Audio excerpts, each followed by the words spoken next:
Hello guys, Ascent physics classes के official channel में आप लोगों का स्वागत है। आज की इस वीडियो में हम बात करने वाले हैं potential energy of an electric dipole placed in an uniform electric field. यानी जब किसी डाइपोल को हम यूनिफॉर्म इलेक्ट्रिक फील्ड में रखेंगे यानी एक्सटर्नल फील्ड में रखेंगे, तब डाइपोल की पोटेंशियल एनर्जी कितना होगी। आज इसी के बारे में हम क्या करने वाले हैं, डिस्कस करने वाले हैं। तो चलिए आइए देखते हैं। सबसे पहले इसके लिए हम क्या करेंगे, यूनिफॉर्म इलेक्ट्रिक फील्ड को कंसीडर करेंगे। तो ये वाला जो देख रहे हैं पैरेलल लाइंस विथ एरोहेड, ये हमारा किसको रिप्रेजेंट कर रहा है, यूनिफॉर्म इलेक्ट्रिक फील्ड को। ठीक है ना। अब हम क्या करेंगे कि इस यूनिफॉर्म इलेक्ट्रिक फील्ड में एक इलेक्ट्रिक डाइपोल AB को कंसीडर कर लेंगे। यानी AB जो है हमारा, देखेंगे यहाँ पे क्या है, डाइपोल है। और इस डाइपोल का डाइपोल मोमेंट हम क्या मान लेंगे, P मान लेंगे। याद रखना है, डाइपोल का डाइपोल मोमेंट कितना मान लेना है, P। साथ में हम ये भी मान लेंगे कि इस डाइपोल को इस इलेक्ट्रिक फील्ड में इस प्रकार से रखना है कि डाइपोल का जो डाइपोल मोमेंट है वो इलेक्ट्रिक फील्ड के डायरेक्शन के साथ एंगल बना रहे, कितना डिग्री का, थीटा डिग्री का। ठीक है ना।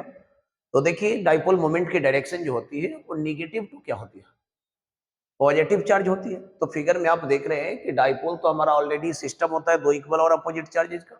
तो पॉइंट ए पर चार्ज माइनस क्यू और पॉइंट बी पर चार्ज क्या है, प्लस क्यू है। तो डाइपोल मोमेंट की जो डायरेक्शन होगी वो कहीं ना कहीं पॉइंट ए से किधर होंगे, बी की ओर। तो फिगर में यहाँ पे दिखाया गया पी की डायरेक्शन ए से किधर है, बी की ओर। और ये डाइपोल मोमेंट इलेक्ट्रिक फील्ड के साथ कितना डिग्री का एंगल बना रहा है, फिगर में आप देख पा रहे हो, थीटा डिग्री का मान लेंगे हमेशा। ठीक है ना। अब देखिए, हम लोग पढ़ चुके हैं पिछले चैप्टर में इलेक्ट्रिक चार्ज एंड फील्ड में आपने पढ़ा था कि जब किसी भी डाइपोल को हम कहाँ रखते हैं, इलेक्ट्रिक फील्ड में रखते हैं, तो उस डाइपोल पे एक टॉर्क एक्ट होती है। और उस टॉर्क का जो मैग्नीट्यूड होता है वो कितना होता है, tau is equal to P E sine theta होता है। टाउ इज इक्वल टू क्या होता है, पी साइन थीटा। आप सोच रहे होंगे कि डाइपोल पर टॉर्क कैसे लगता है। तो देखिए, डाइपोल के पास दो इक्वल और अपोजिट चार्ज वाला सिस्टम है। तो पॉजिटिव चार्ज जो होता है डाइपोल का, उस पे जो फोर्स लगता है उसकी वैल्यू क्या हो जाएगी, क्यू। और इस फोर्स की डायरेक्शन किधर होती है, इलेक्ट्रिक फील्ड के अलावा। फिर निगेटिव चार्ज पे जो फोर्स लगेगी उसका वैल्यू क्या हो जाएगा, माइनस क्यू। और इसका डायरेक्शन क्या होता है, अप्लाइड इलेक्ट्रिक फील्ड के अपोजिट। तो कहीं ना कहीं ये दो इक्वल और अपोजिट फोर्स लग रहे हैं, ये दोनों डाइपोल को रोटेट करना चाहता है और अलाइन करना चाहता है किस डायरेक्शन में, इलेक्ट्रिक फील्ड के डायरेक्शन में।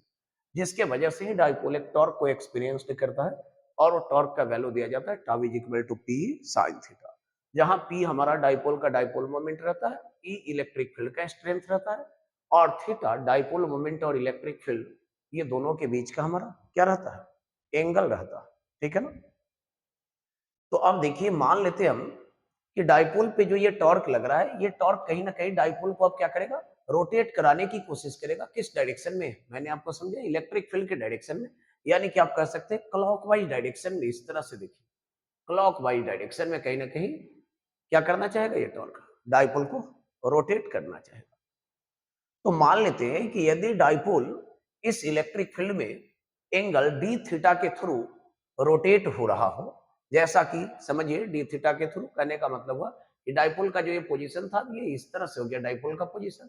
समझे ना, पॉइंट बी यहाँ पे आ गया और पॉइंट ए हमारा कहाँ गया, यहाँ पे आ गया। अब देखिए ये एंगल ऑफ रोटेशन हम कितना मान लिए, डी थीटा मान लिए। तो डाइपोल यदि इस टॉर्क के कारण इलेक्ट्रिक फील्ड में एंगल डी थीटा के थ्रू रोटेट हो रहा हो, तो इस सिचुएशन में जो हम वर्क डन कैलकुलेट करेंगे वो वर्क डन हमारा कितना हो जाएगा, देखिए D W is equal to tau into क्या हो जाएगा, डी थीटा। क्योंकि रोटेशन की बात हो रही है तो टॉर्क को हम लोग, ये जो हमारा डिस्प्लेसमेंट है इसको एंगुलर डिस्प्लेसमेंट कहेंगे, जो कि डी थीटा से हमने क्या किया, डिनोट किया।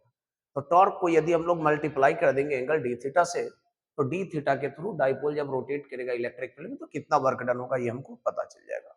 अब देखिए यहाँ पे, बट डी डी डब्ल्यू की फाइनल वैल्यू हम क्या लिख सकते हैं, देख लीजिए। चूंकि टाउ की वैल्यू, बट हमारे पास टाउ इज इक्वल टू कितना याद रखना है, पीई साइन थीटा है। टाउ इज इक्वल टू कितना है, पीई साइन थीटा। और डी डब्ल्यू की फाइनल वैल्यू अब हम क्या लिख सकते हैं, P E sine theta into D theta. ठीक है ना। तो डाइपोल को इलेक्ट्रिक फील्ड में एंगल डी थीटा के थ्रू रोटेट कराने में कितना वर्क डन होगा, ये वर्क डन मैंने क्या किया, कैलकुलेट कर लिया। अब देखिए, यदि हम इसी डाइपोल को इस इलेक्ट्रिक फील्ड में theta is equal to 90 degree से theta is equal to theta degree तक रोटेट कराने में वर्क डन निकाल ले अगर, तो यही वर्क डन डाइपोल का हमारा क्या कहलाएगा, पोटेंशियल एनर्जी कहलाएगा। ठीक है ना। अब सोच रहे होंगे कि sir theta is equal to 90 degree से क्यों लेकर चल रहा है, तो theta is equal to 90 degree पर डाइपोल का जो पोटेंशियल एनर्जी होता है वो जीरो के इक्वल होता है। इसीलिए हम लोग 90 डिग्री को स्टैंडर्ड पोजीशन क्या करते हैं, कंसीडर करते हैं। तो देखिए, मान लेते हैं कि डाइपोल को हम लोग थीटा इज इक्वल टू अब 90 डिग्री से, यानी डाइपोल मान लीजिए कि इस तरह के सिचुएशन में था और इसको रोटेट करके ला दिया इलेक्ट्रिक फील्ड के साथ, ये कितना डिग्री का एंगल बना रहा है, थीटा डिग्री का। तो theta is equal to 90 degree से theta is equal to theta degree तक रोटेट कराने में जो वर्क डन होगा, उस टोटल वर्क डन को यदि हम डब्ल्यू से डिनोट कर दे, तो ये डब्ल्यू कहीं ना कहीं हमारा किसके इक्वल हो जाएगा, P E sine theta into D theta. तो टोटल वर्क डन निकालने के लिए कहीं ना कहीं हम P sine theta into D theta को क्या करेंगे, इंटीग्रेट कर देंगे। लिमिट इंटीग्रेशन का कितना हो जाएगा, 90 डिग्री से थीटा डिग्री के बीच हो जाएगा, क्योंकि हम थीटा से 90 डिग्री से थीटा डिग्री तक रोटेट कराने में वर्क डन कितना होगा वो कैलकुलेट कर रहा है। ठीक है ना। तो चलिए आइए देखते हैं, अब जब हम इंटीग्रल करेंगे तो जो हमारा कांस्टेंट टर्म है वो बाहर चले जाएगा, तो पी कांस्टेंट हो जाएगा, बाहर आ जाएगा। 90 डिग्री से थीटा डिग्री के बीच हम इंटीग्रेट करेंगे किसको, sign theta into D theta को, और देखिए डब्ल्यू इज इक्वल टू हमारा क्या हो जाएगा, P E sine theta into D theta का इंटीग्रल क्या हो जाएगा, minus cos theta. Upper limit theta degree था, लोअर लिमिट कितना था, 90 डिग्री, और डब्ल्यू इज इक्वल टू देख लीजिए क्या लिखेंगे, पीई माइनस कॉस, एक बार थीटा हटेगा तो अपर लिमिट लिखेगा थीटा डिग्री, बीच का साइन होता है माइनस का, और ये टर्म ऑलरेडी माइनस में, यानी माइनस माइनस प्लस, क्या लिखेंगे, कॉस 90 डिग्री। कॉस 90 डिग्री की वैल्यू क्या होती है, जीरो होती है, यानी देख लीजिए W is equal to minus क्या लिखेंगे, पीई कॉस थीटा। तो डाइपोल को theta is equal to 90 degree से theta is equal to theta degree तक रोटेट कराने में ये जो हमारा वर्क डन हुआ, यही वर्क डन हमारा डाइपोल का क्या कहलाएगा, पोटेंशियल एनर्जी कहलाएगा, जिसको मेनली हम यू से डिनोट करते हैं। देख लीजिए that is A is equal to क्या हो जाएगा, माइनस पीई कॉस थीटा हो जाएगा। ठीक है ना। अब आगे देखेंगे इसका कुछ स्पेशल केसेज है, वो क्या होंगे उस पर भी हम डिस्कस कर लेंगे। चलिए देखते हैं स्पेशल केसेज, देखेंगे केस वन। केस वन हम मान लेंगे कि जब डाइपोल इलेक्ट्रिक फील्ड के क्या रहेगा, पैरेलल। तो देखिए इलेक्ट्रिक फील्ड के जब डाइपोल को आप क्या कर देंगे, पैरेलल, तो कहीं ना कहीं ये डाइपोल मोमेंट और इलेक्ट्रिक फील्ड वेक्टर दोनों कहां हो जाएंगे, सेम डायरेक्शन में। दैट मींस डाइपोल मोमेंट और इलेक्ट्रिक फील्ड वेक्टर दोनों के बीच का एंगल जो होगा हमारा थीटा, और किसके इक्वल हो जाएंगे, 0 डिग्री के इक्वल। यानी डाइपोल की पोटेंशियल एनर्जी हम निकालेंगे इस सिचुएशन में, देख लीजिए तो कितना हो जाएगा, A is equal to minus P E cos zero. Cos zero का वैल्यू क्या होता है, 1, यानी A is equal to simply क्या हो जाएगा, माइनस पी। अब कहता है कि ये जो हमारा एनर्जी आया A is equal to minus P, ये डाइपोल का मिनिमम पोटेंशियल एनर्जी होता है। और जब डाइपोल के पास जो पोटेंशियल एनर्जी होती है वो मिनिमम होती है, तब आपका डाइपोल स्टेबल इक्विलिब्रियम में होता है, यानी अस्थाई संतुलन की अवस्था में होती है। ठीक है ना। चलिए देखेंगे अब सेकंड केस क्या होगा।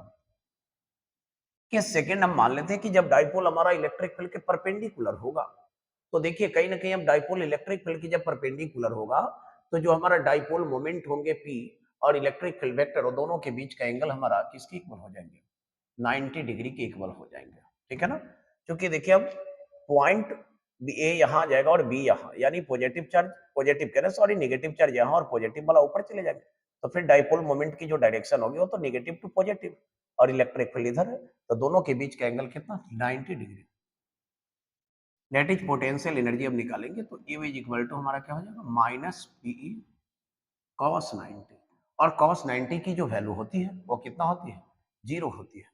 यानी इस सिचुएशन में जो डाइपोल का हमारा पोटेंशियल एनर्जी होगा वो किसके इक्वल होगा, 0 के।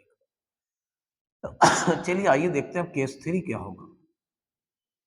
केस थ्री मान लीजिए कि जब डाइपोल हमारा इलेक्ट्रिक फील्ड के एंटी पैरेलल होगा। देखिए तो एंटी पैरेलल होगा, डेट मीन्स कहने का मतलब क्या हुआ, अब निगेटिव वाले चार्ज इधर आ जाएंगे डाइपोल का और पॉजिटिव वाले चार्ज इधर चले जाएंगे। तो डाइपोल मोमेंट के डायरेक्शन जो होंगे देखिए वो इलेक्ट्रिक फील्ड के अपोजिट हो जाएंगे। यानी पी और ई के बीच का जो एंगल है थीटा, वो थीटा हमारा कितना हो जाएगा, 180 डिग्री हो जाएगा। डेट इज पोटेंशियल एनर्जी यदि हम निकालेंगे अब डाइपोल का इस सिचुएशन में तो क्या हो जाएगा, A is equal to minus P cos 180। Cos 180 की वैल्यू क्या होती है, -1, सबको मालूम है।